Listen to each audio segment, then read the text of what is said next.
साई राम दोस्तों। पिछली बार हमने चौथे पद की कथा सुनी थी। दर्शन देकर कर दो कृपा, मोक्ष मिले कटे भवचक्र। जहां बाबा ने एक साधक को आत्मज्ञान देकर उसे जन्म मरण के बंधन से मुक्ति दिलाई थी। आप सबने उस कथा को बहुत प्रेम दिया और बाबा के संदेश को अपने हृदय में उतारा। उसके लिए दिल से धन्यवाद। और आज हम बढ़ रहे हैं 5वें पद की ओर। कफनी साधारण तन पर धारी, झोली कांधे सजाई। दोस्तों, ये पद हमें बताता है बाबा के बाहरी वस्त्र चाहे साधारण लगें, पर उनके भीतर छुपा है ऐसा जादू जो किसी के भी जीवन की दिशा बदल सकता है। आज की कथा में हम देखेंगे कैसे बाबा की यही कफनी और झोली एक अमीर व्यापारी के घमंड को तोड़कर उसे सच्चे धन और सच्ची शांति का मार्ग दिखाती है। तो आइए बाबा की कृपा से शुरू करें इस अद्भुत यात्रा को। शिरडी के गांव में उस दिन हलचल थी। लोगों की निगाहें एक दिशा में टिकी थीं। दूर से धूल उड़ती नजर आ रही थी। एक भव्य सवारी गांव की ओर बढ़ रही थी। 4 घोड़े, चमचमाता रथ और उस पर बैठा था अमीर व्यापारी, रेशमी वस्त्रों से लिपटा, सोने चांदी से लदा और चेहरे पर अजीब सा घमंड। गांव वाले धीरे धीरे फुसफुसाते एक ने बोला, अरे देखो, वही व्यापारी है, सुना है लाखों का सौदा करता है। दूसरे ने ईर्ष्या से बोला, कहते हैं जहां जाता है अपने धन का प्रदर्शन करना नहीं भूलता। व्यापारी ने उनकी बातें सुनी और होठों पर एक तिरछी मुस्कान तैर गई। वह सोच रहा था, ये सब तो मेरे वैभव से चकित है। अब देखना वह फकीर जिसे लोग बाबा कहते हैं मेरे सामने क्या कर पाता है। व्यापारी सीधे द्वारका माई पहुंचा। वहां बाबा धूनी के पास बैठे थे, साधारण कफनी तन पर, कांधे पर वही पुरानी झोली, आंखें बंद, होठों पर शांत मुस्कान। धुएं की लहरें वातावरण को रहस्यमय बना रही थीं। व्यापारी तेज आवाज में बोला, तो तुम वही फकीर हो? लोग कहते हैं तुम चमत्कारी हो। मैं देखना चाहता हूं तुम मेरे लिए क्या कर सकते हो। मेरे पास सब कुछ है, धन, वैभव, वस्त्र। तुम्हारे पास क्या है? बाबा ने धीरे से आंखें खोली। उनकी नजरें सीधी व्यापारी की आंखों में उतरी। क्षण भर के लिए व्यापारी कांप उठा, जैसे उसकी आत्मा तक किसी ने झांक लिया हो। बाबा शांत स्वर में बोले, व्यापारी, जो तेरा नहीं उस पर गर्व कैसा? तेरी दौलत, तेरे वस्त्र सब क्षणभंगुर हैं। जैसे आया है वैसे ही चला जाएगा। व्यापारी हंसते हुए, ये तो हर साधु कहता है, पर मेरे वस्त्र, ये रेशमी कपड़े, इन पर गर्व क्यों ना करूं? ये कभी नष्ट नहीं हो सकते। बाबा की मुस्कान गहरी हो गई। उन्होंने धीरे से कहा, तुझे अपने वस्त्रों पर अभिमान है तो देख असली वस्त्र क्या है। और तभी कुछ ऐसा हुआ जिसे देख गांव वालों की सांसें थम गईं। व्यापारी की चमचमाती रेशमी पोशाक, जिस पर उसे सबसे अधिक गर्व था, मानो अचानक किसी अदृश्य अग्नि में समा गई हो। कुछ ही पल में वह रेशम भस्म बनकर हवा में उड़ गया। सारा वैभव, सारी सजावट पल भर में राख बनकर धूल में मिल गई। अब व्यापारी खड़ा था, ना सोने की कढ़ाई, ना रेशम की चमक, केवल फटे पुराने वस्त्रों में, जिन्हें देखकर उसका अपना ही चेहरा शर्म से झुक गया। गांव वाले हैरान, अरे ये कैसे हुआ? गांव वाले डर से कांपते हुए, ये तो चमत्कार है, बाबा की नजर का कमाल। व्यापारी के होंठ सूख गए, उसका चेहरा सफेद पड़ गया। घमंड की दीवार पल भर में ढह चुकी थी। जिस वैभव पर उसे गर्व था, वही अब उसकी सबसे बड़ी हार बन गया था। व्यापारी कांपते, टूटी आवाज में, ये क्या हो गया? मेरे रेशमी वस्त्र, मेरी शान, पल भर में राख कैसे बन गए? ये तो मेरा अभिमान था, मेरी पहचान थी। अब मेरे पास क्या बचा? नहीं, ये असंभव है। ये कोई सपना है या बाबा का जादू? व्यापारी का स्वर कांप रहा था। उसकी आंखें भय और अविश्वास से फैल चुकी थीं। जिस धन पर वो इतराता था वही अब उसकी सबसे बड़ी बेबसी बन गया था। बाबा गंभीर स्वर में बोले, व्यापारी, ये रेशमी वस्त्र, ये चमचमाती पोशाकें सब पल भर का मायाजाल हैं। आज हैं, कल राख बनकर उड़ जाएंगे। जिस तन पर तुझे गर्व है वो भी एक दिन पंच तत्व में विलीन हो जाएगा। तू वस्त्रों पर इतराता है, पर याद रख, इनसे कभी आत्मा नहीं ढंकती। सच्चा वस्त्र तो वही है जो अहंकार को ढक दे, लोभ और मोह को ढक दे और इंसान को सेवा व करुणा से सजाए। वो वस्त्र न सोने का है न रेशम का, वो है विनम्रता की कफनी। ये साधारण लगती है, पर जब इसे धारण कर लेता है कोई तो वो अमीर नहीं, साधु बन जाता है। वो व्यापारी नहीं, दाता बन जाता है और वही कफनी उसे ईश्वर के करीब पहुंचा देती है। बाबा ने धीरे से अपनी झोली उठाई। वही झोली जो साधारण लगती थी, पुरानी, घिसी हुई, जगह जगह से पैबंद लगी हुई। व्यापारी के होठों पर तिरस्कार भरी मुस्कान आई।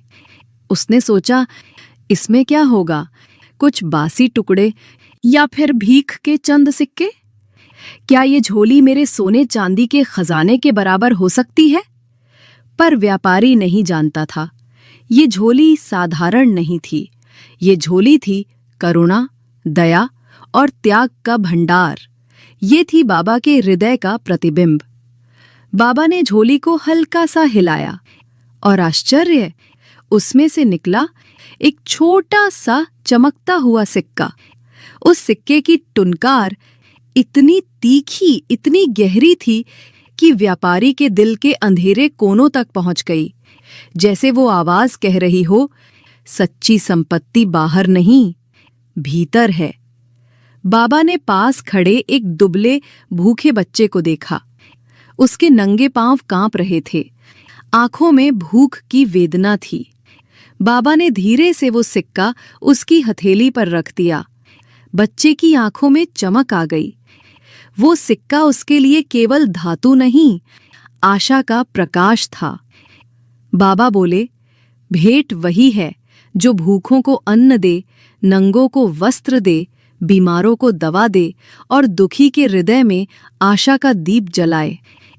तेरा सोना चांदी व्यापारी अगर दूसरों के काम न आए तो वो केवल बोझ है, लेकिन ये झोली जिसमें सेवा और करुणा भरी है वो कभी खाली नहीं होती। व्यापारी की आंखें भर आईं। उसकी नजरों के सामने मानो एक पर्दा हट गया हो। वो सब कुछ देख रहा था, अपना बीता हुआ जीवन, अपनी गलतियां, अपना अहंकार, अपनी स्वार्थपूर्ण इच्छाएं। जिस सोने चांदी पर उसे गर्व था वही अब उसके लिए जंजीर बन गया था। वह बोझ महसूस करने लगा, जैसे हर आभूषण उसके गले में फंदा हो। उसने मन ही मन बुदबुदाया। व्यापारी मन ही मन में सोचने लगा, मैंने क्या पाया इन वर्षों में? धन कमाया, पर कभी भूखों को नहीं खिलाया। रेशमी वस्त्र पहने, पर नंगों के लिए कभी कपड़ा नहीं दिया। महल बनाए, पर अनाथों के लिए छत नहीं दी। सोने की गिन्नियां गिनी, पर आंसू पोंछने का समय नहीं निकाला। मेरे पास सब कुछ था, फिर भी मैं भीतर से खाली हूं। आज समझ रहा हूं, मेरी दौलत ने मुझे इंसान नहीं, पत्थर बना दिया। उसका दिल कांप उठा। वह अपने अहंकार के बोझ से टूट गया और बाबा के चरणों में गिर पड़ा। उसकी आंखों से आंसू की धारा बह निकली। व्यापारी रोते हुए सिसकते स्वर में बोला, बाबा, मुझे क्षमा करे। मैंने जीवन अहंकार और मोह में खो दिया। आज जाना है। सच्चा धन तो सेवा है, सच्ची शांति तो दया और करुणा में है। बाबा धीरे गंभीर स्वर में बोले, याद रख व्यापारी, ये कफनी और ये झोली तुझे साधारण लगती है, पर इनमें छुपा है जीवन का सबसे बड़ा सत्य। कफनी सिखाती है विनम्रता ही सबसे बड़ा आभूषण है। झोली सिखाती है सच्चा संग्रह वही है जो दूसरों के काम आए। तूने आज जो समझा है वही तेरी सबसे बड़ी कमाई है। उस दिन के बाद व्यापारी का जीवन पूरी तरह बदल गया। जिस व्यक्ति के चेहरे पर कभी अभिमान की छाया रहती थी, अब उसके मुख पर करुणा और विनम्रता की आभा झलकने लगी। गांव में चर्चा फैल गई, अरे वही व्यापारी जो कभी सोने चांदी के गहनों का दिखावा करता था, अब गरीब बच्चों के लिए अन्न और मिठाई लाता है। वह अनाथ बच्चों को नए वस्त्र पहनाने लगा, बीमारों की दवा का खर्च उठाने लगा, जो असहाय थे उन्हें सहारा देने लगा। गांव की गलियों में जहां पहले उसके रथ की ध्वनि से लोग डरते थे, अब उसकी सेवा और दया की सुगंध फैलने लगी। गांव वाले आश्चर्य से कहते, उसके घर से अब घमंड नहीं बल्कि सेवा और करुणा की रोशनी झलकती है। लोग महसूस करने लगे, धन जब अपने लिए खर्च हो तो अहंकार बनता है, लेकिन वही धन जब दूसरों के काम आए तो वह ईश्वर की कृपा बन जाता है। और व्यापारी, उसने हर सुबह बाबा के चरणों में प्रणाम करना शुरू कर दिया। उसका अहंकार घुल गया और उसके भीतर से केवल एक आवाज निकलती, धन्य है बाबा, जिन्होंने मुझे सिखाया कि सच्चा वैभव सेवा और करुणा में ही है। व्यापारी बाबा के चरणों में गिर पड़ा।